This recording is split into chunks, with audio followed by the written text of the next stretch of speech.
Howdy, welcome to Cultural Conversations, a brand new version of our visit with people from various aspects of culture around the state. My guest today is the newly appointed Poet Laureate of the state of West Virginia, Miss Irene McKinney. Welcome, Irene. Thank you very much. I'm glad to be here. It's kind of an exciting day. We are in the process of developing a whole new vision of what poetry is and are attempting to expand culture beyond its normal bounds, and it's really nice to have an opportunity on a day like this to talk to you. Tell me about your life growing up. Where were you born? Where were you raised? What was your life like? I grew up on a farm in West Virginia. In fact, my parents, who are in their 90s and 80s, are still living there on that farm. It's a very old farmhouse built before the Civil War, and no one but my family, the Duretts, have ever lived there. And my father was a farmer primarily, although occasionally he taught in one-room schools during the years I was growing up. Do you know about your ancestry? I mean, how did people come into West Virginia, and how is it they settled? Yes, my family were French Huguenots, and after spending some time in England, they came to Albemarle County in Virginia, in the Charlottesville area. And 3 generations back then, they moved over the mountains and settled a farm of about 280 acres there. What year was that? Do you know? I'm not sure of the year. I think it was somewhere around 1846 to 48, perhaps. When I was in Charlottesville last year, I tried to go around to the places that my ancestors had lived, where I could find landmarks. And I also wondered, I speculated, every time I drove back and forth to Charlottesville, I thought, what made them leave this nice settled valley of Charlottesville, the civilized atmosphere, and go across these terribly rugged mountains to where no one else lived? And I think I would like to believe that that's part of my character, part of my family's character, part of the character of a lot of people I grew up around. There's a kind of sheer stubbornness and desire for independence that, to me, is quintessentially West Virginian. That they were West Virginians before they even came here. They were stubborn enough to come over. They wanted to be something different than that very settled, civilized valley. Do you know how their leanings were in the Civil War? Non-participants, although soldiers did pass through there, and there were a couple of family tales about soldiers from both sides gathering up supplies off the farm. What town was the farm in? The nearest town is almost 10 miles away, Belington, West Virginia. It's pronounced Belington by all the local people, but it's spelled B-E-L-I-N-G-T-O-N. And then Elkin's on the other side, about 20 miles away. So actually that really was a hotbed of activity early in the war, in the 1860s. Yes. With Yes. the troops marching from Philippi to Rich Mountain to Cheat Summit to Stanton Parkersburg Turnpike. At any rate, I'm fascinated by that area, you know, because that would have been the area that was most torn in the Civil War between the North and the South. I mean, you would have had people going either way, and I was curious if your family came here because they weren't happy with the way the Southern... I haven't been able to find that out, actually. My sense is that they wanted a peaceful place to farm, and that was their real goal, and they remained that way through all these generations have been farmers. Well, what do you remember of your life growing up and your grandparents and parents living on the same farm?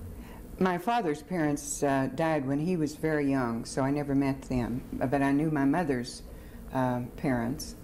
And it was very much an extended family. Half of the people I knew were my relatives. Half the people that I had dealings with were my relatives. And the other half were people who had settled almost as early as my family had in Talbot Community, there in Barber County.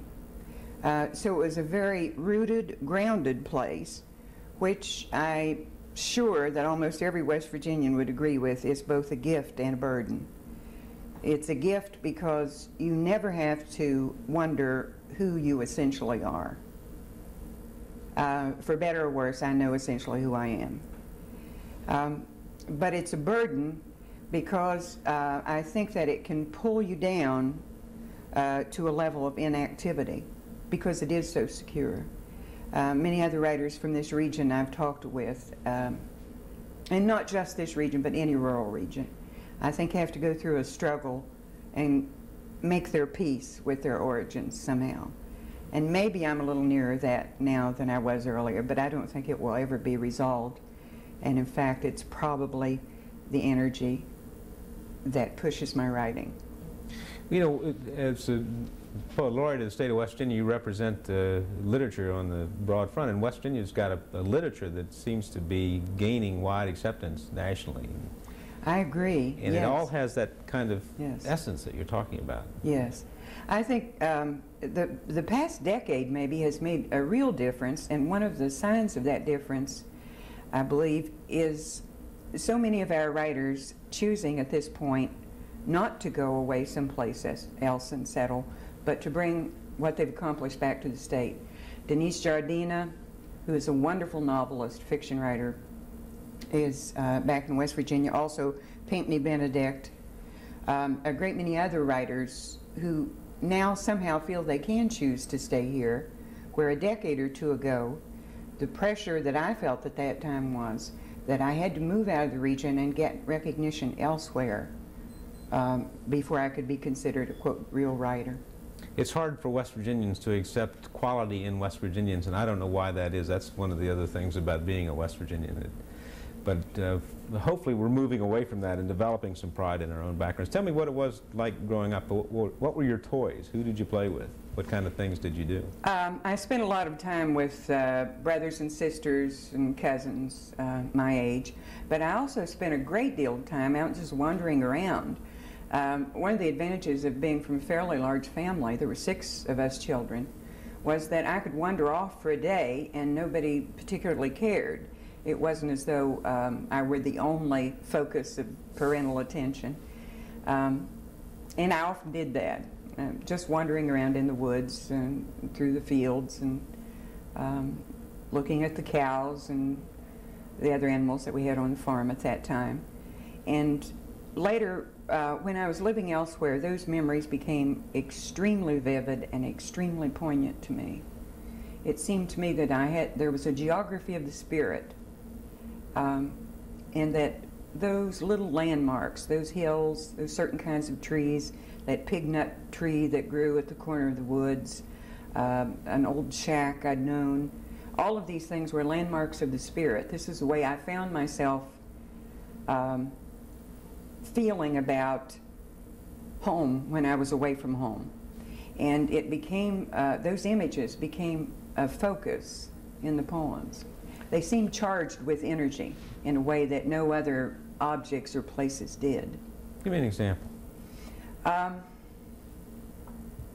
I think about, we had a small one-man mine on the farm, and I would see my father go back into that little dark hole and stay a long time and come back out begrimed. And later I think that image came up in my mind when I wrote a poem that uses the imagery of mining. A metaphor of mining for going underground in yourself, going deep inside yourself where you can't see, and then bringing back to the surface something that you can then see once you have it out in the light, something precious, something that represents a long period of energy building. And that burns. Yes, yes. You remember your first Christmases? Yeah, I do. They're very modest affairs. Many years, you know, I don't want to overemphasize the idea of poverty, because we certainly never did without essentials, because we raised all our own food except sugar and coffee, I guess. But we didn't really receive a lot at Christmas. But there was very much a sense, this farm, isolated farm, sitting out in the hills. So whoever came there was the world to us. That was the community. And many, many people passed in and out of that house all the time, and actually still do. People just passing down the road would stop in and talk for a while or bring something. Mm-hmm. I have very strong positive memories of my own childhood, although I think when I try to describe it to somebody who grew up in a more nuclear family, in a more urban setting, it may have sounded like I was neglected. The fact that I could go out and wander around by myself and nobody seemed to notice. But I felt a tremendous sense of freedom and security at the same time. And having these people pass in and out during holidays or other times, even though I might not even talk to them, just knowing they were there gave me a sense of community. I think those are key words, freedom and security. The combination of the two things are things that are still very precious here. What about school? When did you start school, and what was the school like? I started school pretty early because actually what happened was I had learned to read without knowing that I could read. And I asked my parents about it fairly recently, and they said they thought I was reading at about age 3. And the way this happened was my father would hold me on his lap and read to me, and I think I just started learning from looking at the book in front of me. And I remember in particular him reading me the story of Pinocchio, the old original book of Pinocchio, which had some very frightening drawings in it. And I remember we were sitting, it was in the evening, it was very dark outside. To look out the window you could see nothing but blackness. And he read that line where a voice says to Pinocchio, "The night is dark," said the voice. "I've decided to go on," said Pinocchio. And just at that moment I looked out the window and just saw this enormous dark night outside, and it's like it opened up this frightening but thrilling world of what words can do. How words, the rhythm of words, the sound of words, the shape of words can just open your whole psyche up in an instant. Looking back on it, that's what I think I was feeling. I'm articulating now, of course, from an adult viewpoint, but I remember getting an enormous, like, electrical charge from those words, and so I wanted to read. So I started to a one-room school, Concord School, that had 5 grades, and I liked that school. I liked that experience. I liked the one-room school. One teacher and one teacher, 30 5 kids grades. of all different grades? Mm-hmm. Because one of the advantages of that was that I would listen to the 5th graders reading, and I'd read their books, and we just had one single library, which was actually a big bookcase. So I read everything in that bookcase. I remember when I was 8 years old, I read Pearl Buck's The Good Earth, and that impressed me enormously. Again, thinking back on it, I believe it was because that experience of farming, of a relationship to the land and the soil, of a very basic kind of human existence that's in contact with the weather and the elements and animal life, was my experience of life. And even though that book is set in China, I felt very, very close to what was going on in that. Did you have any idea that Pearl Buck had been born in West Virginia? No, I didn't. I didn't. But you could hear her voice nonetheless. Mm-hmm.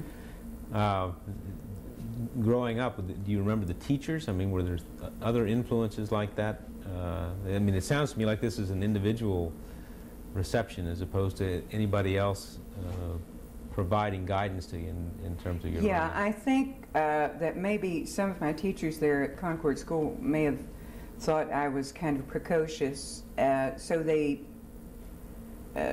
double promoted me, I think is what it was called, so that I believe I skipped 2nd grade, which is probably a big mistake. I could read very well, but I knew nothing about mathematics, and they missed that entirely and moved me on. So, were there more than one teacher? Was there just one teacher, 5 grades. And then you went to junior high school. Did you walk to school, or did you have a pony? No, I rode a school bus. About 7 or 8 miles on the school bus. And then when I went into 6th grade, I had to go into the school in town, which I remember I found very shocking. I didn't really want to go there. I was very, probably like most rural kids are, I was very home-oriented. The area around home, you know, within a radius of 5 miles or so, that was my world, and so I felt very unfamiliar for a while, until I discovered that they had a big library there at this new school, and then I was overjoyed and I plunged into that. I didn't do very well in school because I don't really know why, except I wanted to read all the time, but I didn't particularly want to read what I was told to read. So I would always be reading around in the library, and I might do well and I might not. It just depended. What were the books that you liked, and which ones did you not like? I mean, comparing Dickens to O. Henry or... Oh, I would like Dickens very much more than O. Henry. I read a great deal of Dickens because that also was like a world you could enter, a peopled world with its own landscape and geography and characters, and it was an understandable, comprehensible world to me, and very engrossing. And the wonderful thing was he wrote so many books you could keep right on moving to the next one. Right. Actually, it was many years before I would admit this because I thought it made me sound peculiar and bookish. But to tell you the truth, books are the center of my life. Reading and writing books are, to me, the most valuable of my experiences. I told my nephew this in passing a while back, and he was just appalled. He said, he said, I can't believe that anybody would deliberately read that many books. Oh, it's hard to deal with that kind of modernity, isn't it? Because well, books are so of course, important. we didn't have television, we didn't have stereo, we didn't, you know, we had a radio, and that radio was kind of a magical thing there. I could read you a poem that draws on a memory of radio. Please do. When I was living out west, very often I would sit down and deliberately try to write something that would recreate these images or memories for me to fill this kind of absence I felt about not being here. And I was trying to remember some kinds of images, and actually all that came up was the sound of the radio murmuring along and kind of static on it and so on, because every evening the radio would be on and I'd hear these mine reports read out. They were sort of background to everything else that was going on. And since I was in Salt Lake and I'd been there for several years, I couldn't remember all the place names, so I made up some of them. So there are some made up names in this.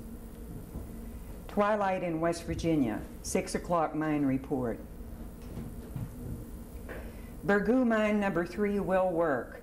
Burgoo mine number 3 will work tomorrow. Consol number 2 will not work. Consol number 2 will not work tomorrow. Green soaks into the dark trees. The hills go clumped and heavy over the foxfire veins at Clinchfield, One Go, Greenbrier. At Hardtack and Amity, the grit abrades the skin. The air is thick above the black leaves, the open mouth of the shaft. A man with a burning carbide lamp on his forehead swings a pick in a narrow corridor beneath the earth. His eyes flare white like a horse's. His teeth glint. From his sleeves of coal, fingers with black half-moons. He leans into the tipple, over the coke oven, staining the air red, over the glow from the rows of fiery eyes at Swego. Above Slipjohn, a 6-ton lumbers down the grade, its windows curtained with soot. No one is driving. The roads get lost in the clotted hills, in the blue spruce maze, the red cough, the Allegheny marl, the sulfur ooze. the hill cuts drain, the roads get lost and drop at the edge of the strip job. The fires in the mines do not stop burning. That's a pretty bright image of mining.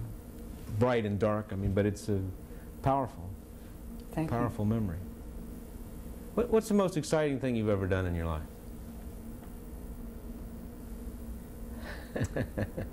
I think spending some time in India excited me a great deal.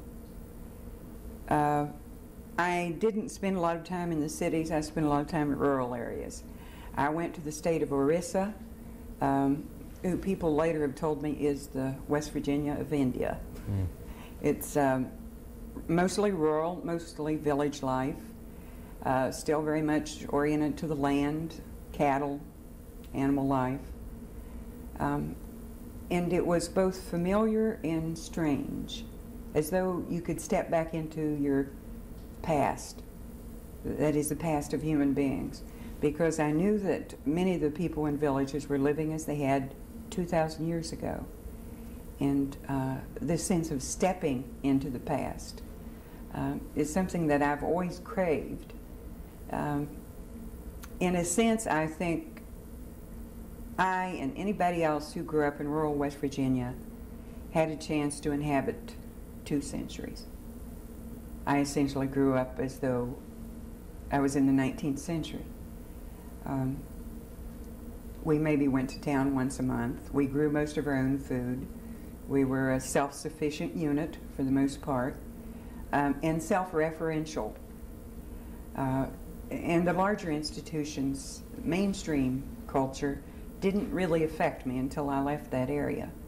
And so I feel that I lived in the 19th century until I was 15 or so. And then I stepped out into the 20th century with all the shock and all the sense of a time traveler. So this has given me, I think, a kind of double vision. And when I was in India, I felt that again very acutely, very strongly. It shocks you into seeing what's really around you when you know this is not the only possible world. This is not the only possible way to live. As my own life witnessed and other people who grew up in rural areas like I did. Yeah, how did you travel? How did you get around India? In India? I flew some, but mostly trains. And what I tried to do, I planned that trip. I'd been studying Hinduism and the temple architecture for several years before that, and that was really why I thought, well, I've read as much as I can. Now I've got to stop reading and actually go there. So I set these visits up in towns which had old temple complexes. So this was mostly in southern India. And at the same time, I tried to choose towns that had a university that might invite me to come and read. So I set the plan up in a sort of double way. So I spent 2 or 3 weeks at some of these locations. And I felt that, in a way, I understood it better by staying in one spot for 2 or 3 weeks rather than traveling a lot during that time. Did most of the people speak English? Or did you need a translator? Yes. Indian English, of course, has its own particular vocabulary and accent, and sometimes it's very hard for speakers of Indian English and speakers of American English to understand each other. It's more of a confusion in a way than if it were really a different language. Because you have the impression that you are communicating, but because of the accent, sometimes you miss it entirely. What drew you to the study of India? I think that,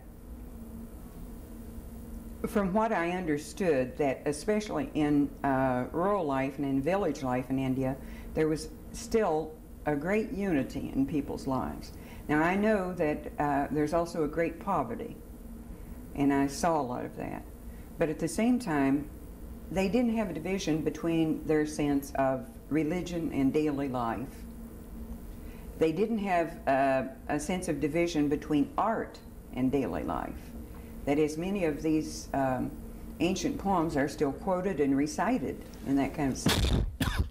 I recently saw a documentary film that showed some people in a village in India viewing the only television set in the village, and what they were showing was the Bhagavad Gita, a depiction of that very ancient epic, and that's still extremely popular entertainment.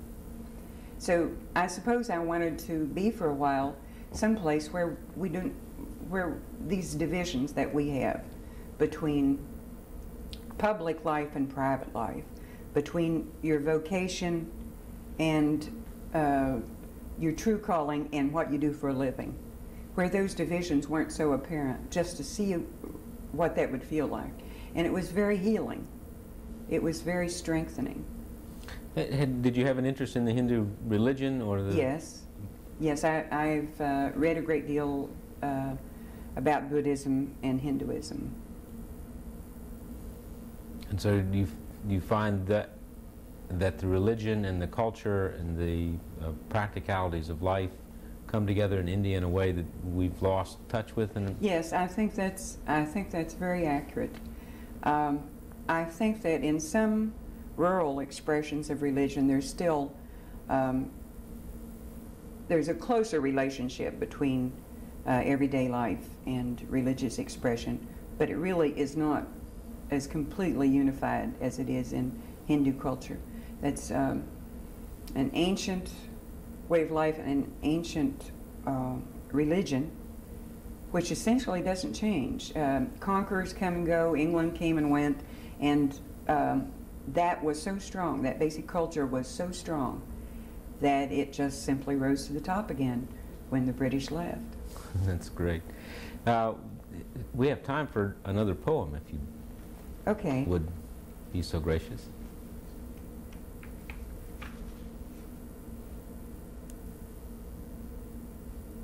This is another poem based on a memory. The farm next to us was called the Potts Farm. Potts Farm, summer 1955. Faint smells of violet, bleach, cheese. The starched doilies sag on the arms of the horsehair sofa. Aunt Floss is baking bread and laughing, clacking her false teeth. The house breathes smoke of bitter locust, and Uncle Branch sits grinning, on and on, spitting into the fire. Night clots in the corner with the smoke, with the yellow pages of books, the green and eggshell cretonne, and Grandmother floats in her rocker and moves back and forth all afternoon. All afternoon, and the rinsed haze lifts from the cut grass and peonies fleshing in clumps along the wire fence. It's time now for the mailman leaving in his tattered Jeep. It's time for us to call the cows who are waiting below in the printed mud by the pond. Time for the imperceptible chaff to fall and the hay to shift in the barn. And it's time for us to wrap up. That was perfect, a perfectly marvelous expression of what life can be like on the farm. And I'm very honored to have you with us. We are looking forward to many years of the promotion.